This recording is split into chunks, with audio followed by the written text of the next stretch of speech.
La chance ne vient pas vous chercher dans votre lit pour vous amener quelque part. Il faut travailler, il faut bosser, il faut être là, il faut être présent.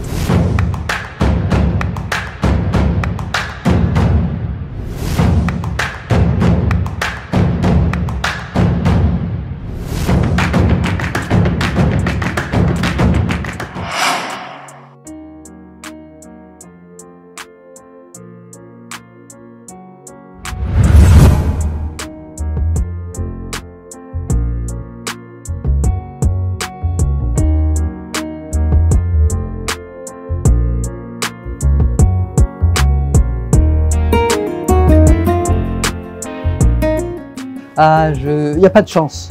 La chance ne vient pas vous chercher dans votre lit pour vous amener quelque part. Il faut travailler, il faut bosser, il faut être là, il faut être présent. Mais je crois que la plus grande chance que j'ai eue, c'est l'éducation. Si j'avais pas eu l'éducation que j'ai eue, je n'aurais jamais pu y arriver. Cette éducation, apprendre l'humilité, être sûr de soi, avoir confiance en soi, en se disant mais la blonde là, qu'est-ce qu'elle a de plus que moi? Maintenant, c'est vrai que maintenant je suis blonde, mais qu'est-ce qu'elle a de plus que moi? Et puis, 1,80 m, 50 kg, je sais marcher. Et je me souviens très bien d'ailleurs, un jour, je vais à un casting et la styliste me dit « Est-ce que vous savez marcher ?» Je lui dis « Mais écoutez, je fais ça tous les jours, du matin au soir. » Elle m'a dit « Est-ce que vous savez enlever une veste ?» Et je lui ai répondu « Si j'en avais une, je le saurais. » Donc elle m'a prêté une veste, je l'ai mis, elle m'a montré 2-3 petites astuces. Voilà, donc c'est un travail. Être mannequin, c'est un vrai travail. C'est pas une dilettante, c'est pas pour jouer. C'est un travail de rigueur, de ponctualité, de présence. Et puis surtout, quand on est mannequin, c'est pas de la monstration. C'est pas vous qui vous montrez, mais vous devez montrer le travail qui a été fait par quelqu'un d'autre. Et la différence aujourd'hui, c'est que les filles auraient tendance à se montrer elles, au lieu de montrer le travail du styliste qui a fait ça, par exemple. C'est ça la grosse différence, en tous les cas, de mon époque.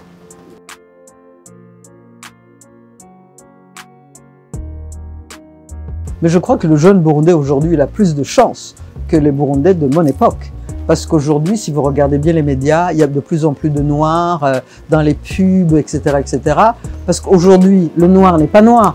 Aujourd'hui, le noir est un consommateur. Et donc, si nous voulons que ce noir consomme, il faut bien lui montrer, il faut l'inclure. Donc, le noir, aujourd'hui, a beaucoup plus de chance que le noir de l'époque.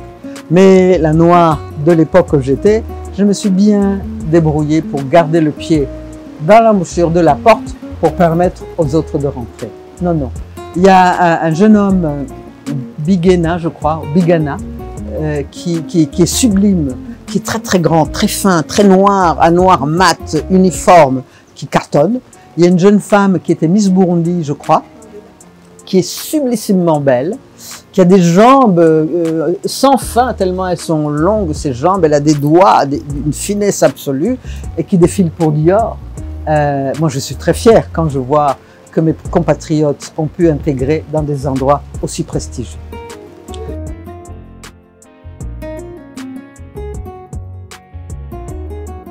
Écoutez, j'ai beaucoup de choses dont je suis extrêmement fier, mais je commencerai par la première. Après l'assassinat du président Dadaye, qui est assassiné le 23 octobre 1993, l'aéroport de Bujumbura a été fermé. Et j'ai pu arriver à Bujumbura avec un cargo, moi-même, avec mes petits bras là, de 48 tonnes que j'ai amené pour distribuer dans les camps des déplacés. J'ai amené une ambulance offerte à la Croix-Rouge. Ensuite, j'ai fait soigner des enfants, notamment un petit garçon qui s'était pris une grenade dans la tête et que j'ai amené en France pour reconstituer son crâne, qui est revenu aujourd'hui au Burundi. Je pense qu'il est marié, il a des enfants. Je sais pas, j'ai beaucoup de... Ça me vient pas comme ça directement, mais ça c'est vraiment la première chose dont je suis vraiment très très fier.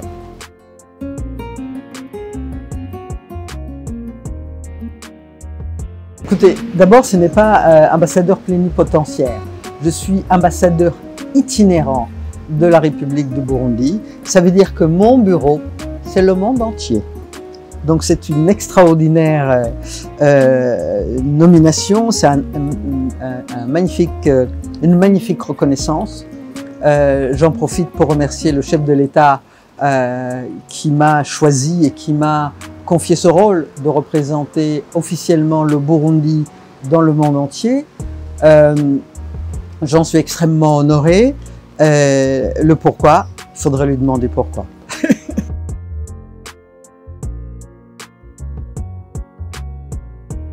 Il est vrai qu'être ambassadeur d'un pays, c'est un rôle très important parce que vous représentez un peuple. Et c'est pour ça que je lui en suis infiniment gré de m'avoir confié ce rôle. Maintenant, les projets à court terme, les projets, puisqu'un projet, vous le faites à court terme, à moyen et à long terme. Notre projet, par la volonté du chef de l'État, c'est de construire, de réhabiliter l'histoire du Burundi et de construire un musée national. Le musée national, il est à nous tous. Dans ce musée national, c'est dit de collecter tout ce qui nous rassemble au lieu de continuer à faire tout ce qui nous divise. L'histoire nous rassemble. Le Burundi est un pays extraordinaire. Le Burundi est un pays qui a eu 17 rois.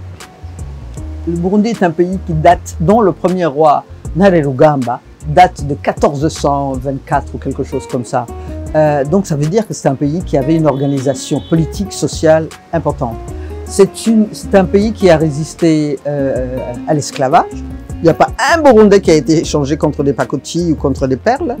Donc ça, on peut être déjà reconnaissant à nos rois à l'époque.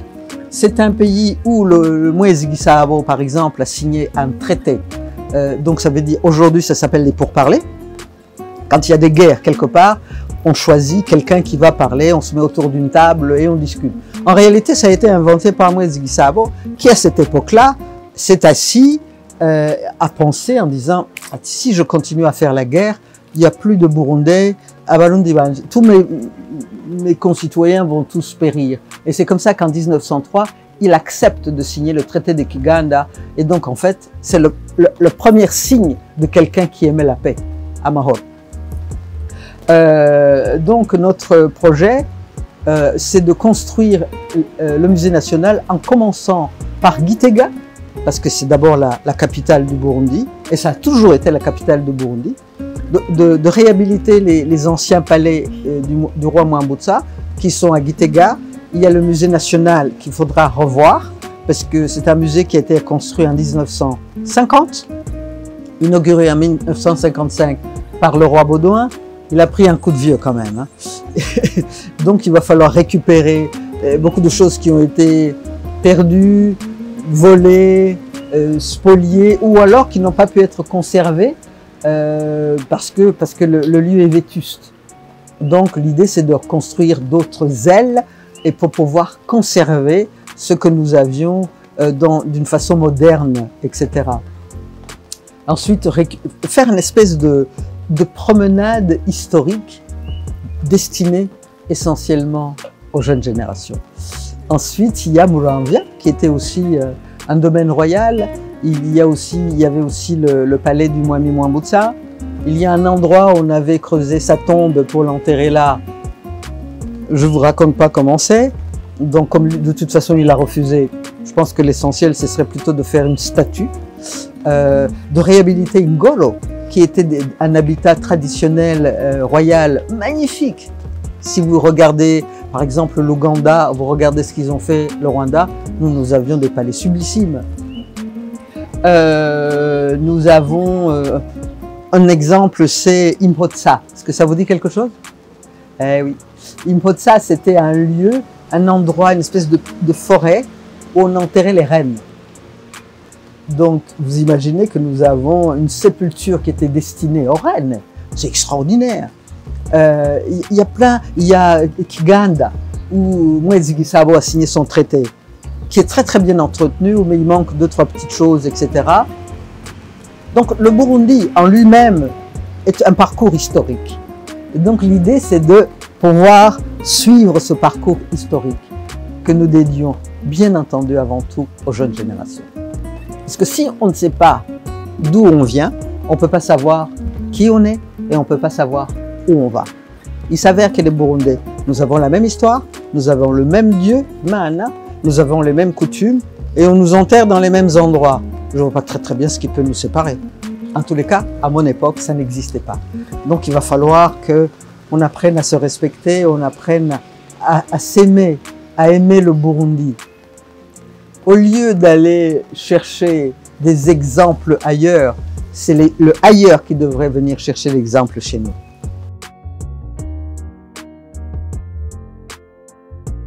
Mais qu'est-ce qui... Mon âge là, vous voulez qu'on le vende? Je peux le louer, le vendre? Non, non, non. L'âge n'a rien à voir. Je crois que l'âge, c'est dans la tête. Il y a des gens qui ont 20 ans et qui sont déjà vieux. Moi, évidemment, j'ai des rêves. J'ai les rêves d'inaugurer ce musée. J'ai les rêves d'inspirer les jeunes générations. J'ai le rêve de pouvoir rêver demain. La seule chose qu'on ne peut pas vous prendre, c'est le rêve. On peut vous prendre votre vie, on peut vous prendre votre maison, on peut tout vous prendre. Mais la seule chose qu'on ne peut pas vous prendre, c'est votre rêve. Et donc moi, j'ai le rêve de rester là, d'inaugurer ce musée avec vous, de vous embarquer tous dans cette histoire culturelle de nos ancêtres, ce qu'ils nous ont laissé, ce qu'ils nous ont légué. Bien sûr que j'ai des rêves.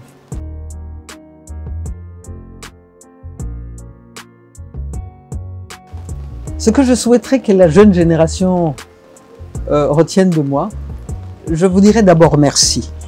Je vous dirais d'abord merci parce que être reconnu par les siens, c'est la plus belle des bénédictions. Ensuite, je vous dirais d'être persévérant, de croire en vos rêves, de croire en vous-même et d'être... Si je peux être quelque chose pour la jeune génération, c'est de vous inspirer, être inspirante. Ce serait mon plus beau cadeau, de vous inspirer, de grandir, de prendre le relais, parce que derrière vous, il y a une autre génération.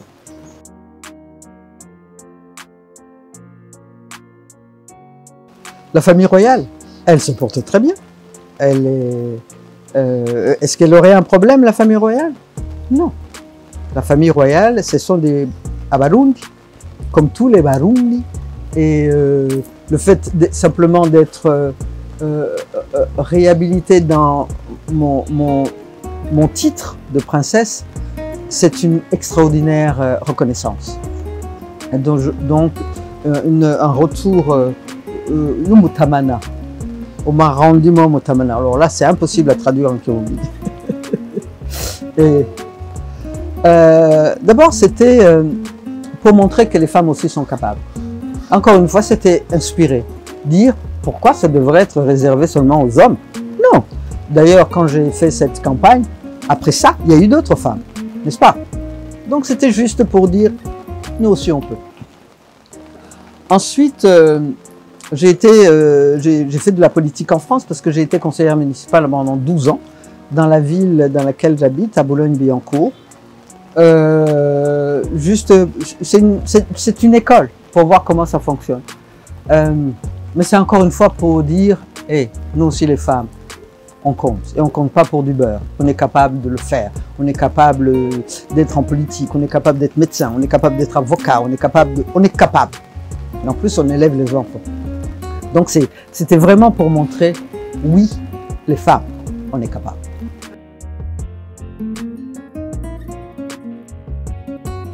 Un petit mot pour le Burundi. Oh là là, j'aurais un grand discours pour les Burundais. Mais aimez le Burundi. Aimez le Burundi parce que c'est le plus beau pays du monde. Aimez le Burundi parce que nous avons un lac magnifique. Aimez le Burundi parce que les Burundais sont super et que c'est une jeunesse prometteuse. Aimez le Burundi parce que si vous aimez votre maman, elle est comme le Burundi. Aimez-la, aimez le Burundi. Merci à vous.